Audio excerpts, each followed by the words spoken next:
According to the National Mental Health Association, 1 in every 5 people experiences mental health issues.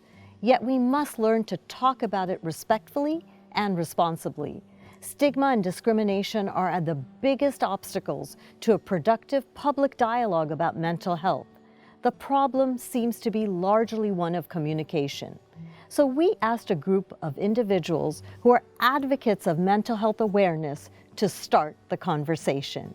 And we are so lucky to have a wonderful panel of mental health awareness advocates here with us today. Sydney, I'd like to start talking about your experience and your background. Tell us what it was like dealing with PTSD. After many counseling sessions and sitting down with my therapist, she came to the conclusion that it was PTSD that I had developed as a result of some childhood trauma. And that really didn't manifest, I think, strongly until college, where I had to withdraw for a year because of some manifestations of the disease, muscle pain, fibromyalgia sort of symptoms, depression, anxiety, and ultimately I was forced to kind of take a step back and confront this condition that I had been living with and give it the attention that it needs. Yeah, I've worked with PTSD patients in my practice for the last several decades, and one of the biggest challenge is the trust issue, because whatever the trauma, the trust has been violated, the childhood, sexual, physical, or in the war. So I did not see, me and my wife never saw anything coming. She went to college, and the first 2 years were pretty much just time for us, either she will not communicate with us for long, and when she'll communicate, you just don't know whether she's going to be in a good mood or a bad mood. So I could understand that, and growing up back home in India, we didn't really see the anxiety, depression, these kind of things that much. So it was a challenge to understand what's happening, and her sibling, she's 2 years younger, and fortunately she went to the same college, and she joined the college, and within 6 months I asked her, so what's happening with your sister? And she sat with me, and she really opened my eyes, and she said, Dad, this is real, and this is what is happening, and this is what you need to do. You need to back off. You can't just put too much pressure. This thing is not something which is going to be solved very quickly. Sydney, tell us how you decided to start Dil to Dil. Yeah. Dil was born in traditional millennial fashion. I turned to social media, and we created an Instagram page, which then turned into a nonprofit, kind of a space where people could talk very raw, real about whatever it is that they were going through, and people could interact and ask questions, give them motivating thoughts or encouragement or support, and it's really turned into something beautiful. And talking about it is, I think, the most important thing. Absolutely. It is being able to give a safe space where people can talk openly has been so profound in people's journey to wellness. It's wonderful. Yeah. And Sachin, you're also a part of Dil to Dil.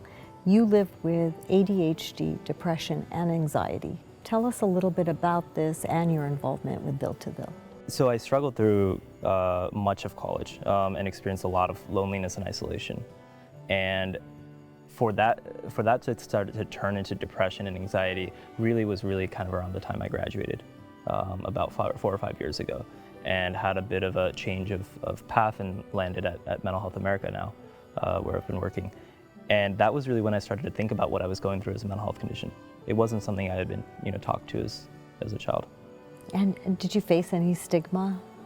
There's a weird stigma with ADHD because I think for a lot of people it's seen as, you don't, not only do you not really have that, but you're using this as an excuse to say that you're lazy or that you procrastinate. And that is maybe what it can look like on the outside, but for ADHD, trying to focus is incredibly difficult. It took maybe 3 years or so of working at MHA before I realized that something was going on and that I could use professional help. I mean, ADHD unfortunately is very common, and often it is either underdiagnosed or overdiagnosed depending on the circle you go into. And it is not uncommon for somebody to be diagnosed much later in life. And I think there are many reasons why the diagnosis is missed or not thought of or delayed. I think in middle school or high school, when children might manifest some of the symptoms, they're often labeled or judged as being lazy, disorganized, oh, he just doesn't want to do the work. And teachers do that, and so do the parents. Or another factor may be that the diagnosis is suspected, but they don't want to accept it, the parents. And, or they have strong feelings about medications, and that is based on their belief, not on science. If you have to ask one question from people to kind of raise a flag about ADHD, ask them if they have reached their potential based on their skills and intelligence, and they will tell you they have not. It can be successfully treated, like you mentioned in your opening remark. Sabrina, you have lived with bipolar disorder for many years. Tell us how you coped and some of the challenges you faced with your parents and your family accepting it. So I was diagnosed when I was 16 years old, which was now 13 years ago. In the very beginning, I think my parents and my family on a whole definitely had a hard time accepting, myself included. I think it's hard, it's shocking to say, just to understand and wrap your head around it, because it's so foreign to us as South Asians. I don't even think I knew what bipolar disorder was. So it's been a process. First, it was a process for them to accept medication. Then it was a process for them to accept therapy and regular psychiatrist visits. Then it was a process for them to accept inpatient stays. I think that was a big process for me too. So it was little things. I think also for me, speaking so openly, that was a huge process, because mental health is so heavily stigmatized. And it's just, first I used to say, oh, I'm going to the doctor. Now I'll say openly, like, oh, I have therapy, or I have a psychiatrist appointment. And my whole family knows. I mean, at this point, everyone knows for me. And I think that level of acceptance makes me feel more comfortable, and it makes me feel like I'm not inferior and I'm not defective in any way. So I can understand what your parents went through, Sabrina. Sydney's mom and I also had some challenging time. I think, once we started talking about it, once we started getting a little bit more open about it, I know I had a number of discussions with her, with Sydney, one-on-one after that, because I had the patience to listen. So it was slowly, it started sinking in us that yes, this is something which is real and it needs to be addressed. It is something which medically can be addressed and can be solved, and there's nothing wrong about it. It can happen in any family, it can happen with any kid. And I really do believe that we can chip away at this stigma one conversation at a time. And that's why I appreciate all of you coming out today, because stigma is actually one of the biggest barriers for individuals to not just get treatment, but to simply talk about it, and that's what we're looking for. Having a child with a mental health condition can be a challenge, but there are ways to help make things easier. Begin by taking notice of your children's moods, behavior, and emotions. Early intervention is critical because mental health conditions often get worse without treatment. I'd like to start off with a simple question. How can parents better support their children with mental health? Language surrounding how we talk about it is super impactful, and there's something in particular called toxic positivity. I think we put a lot of pressure on ourselves to always consistently feel positive, stay away from the negative emotions, whether it be sadness or fear, and things like that. And so in response, when someone does open up, a lot of our initial feedback is, oh, well, everything's gonna be fine, don't worry about it, like, you're strong, like, it'll be okay, like, it'll pass. But we really sometimes don't stop and check in and say, it is okay to feel these feelings that may not be so inherently positive. Like, I feel for you, what can I do for you? I'm so sorry you're feeling this way, and kind of giving them the permission and space to feel all of the feelings, as we like to say. You know, if you're a parent or really a friend or anyone, is to encourage process mindset. And some of the ways that you can do that are by praising the effort that someone puts into work, the improvement that you see over time, rather than the end result. And that's something that parents can focus on when Absolutely. they're talking to their kids. Right. And I feel like I constantly have to put on the show, even when I'm hurting or so broken inside. And I think my parents have gotten really good at knowing me really well. So even when I'm going through the motions of everything, they know that something's wrong. And I think that's really, really important when you have a child that's very high functioning, knowing there's a fine line between being high functioning and being not able to function at all. We need to be having those conversations, and we need to be having those conversations like we are today, but also with our children. And I think, like Sydney said, it's knowing the right verbiage and the right things to say. Like for me personally, I really don't like when someone says everything's going to be okay. You don't know everything's going to be okay. And for someone who's been dealing with bipolar disorder for 13 years and cycles regularly, everything's not going to be okay. So maybe that's not the right thing to say. So I think it's having the conversation with your child and observing their behaviors and just understanding who they are as an individual to know when they are actually okay and when they're not okay, and letting them know it's okay to not be okay. And that's the biggest takeaway for any parent, is it's okay to let your child know, like, it's okay to not be okay today, and that's fine. Many of the symptoms and signs of mental illness resemble the normal emotions. Depression, sadness, hyperness, just being energized person. It's very different from physical illnesses. Either the bone is broken or not broken. There's nothing like a normal broken bone. Now, the stigma part comes once you realize, oh my God, I think something is wrong. This is not right, and it's on a consistent basis. And that's where, I mean, stigma is one of the, not the only, but one of the biggest barriers. And in our community, we take it to a next level. You know, I mean, stigma. I mean, by definition, it's like a mark of disgrace or a stain on your reputation. Or in Hindi, we would say like a daag or dhabba. You know, I remember being diagnosed, and I resonate so much with what you say, because I remember that day. Like, I remember October 26, 2006, and I will remember that day for the rest of my life, because it's the day that changed me. And I remember my dad said, "When will she be cured?" And the doctor replies, "You know, this is a lifelong illness."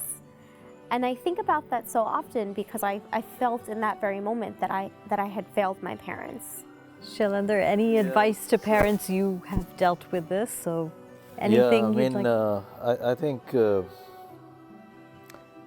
our experience basically tells that we need to be open to listening, and we need to also take some time and arm ourselves and learn about this on our own also, which many parents sometimes may not do. And so we have this increasing awareness, I think now, that there are millions of people around the world, and in the United States as well, who suffer from chronic loneliness. And this is not the kind of loneliness that you might feel from time to time.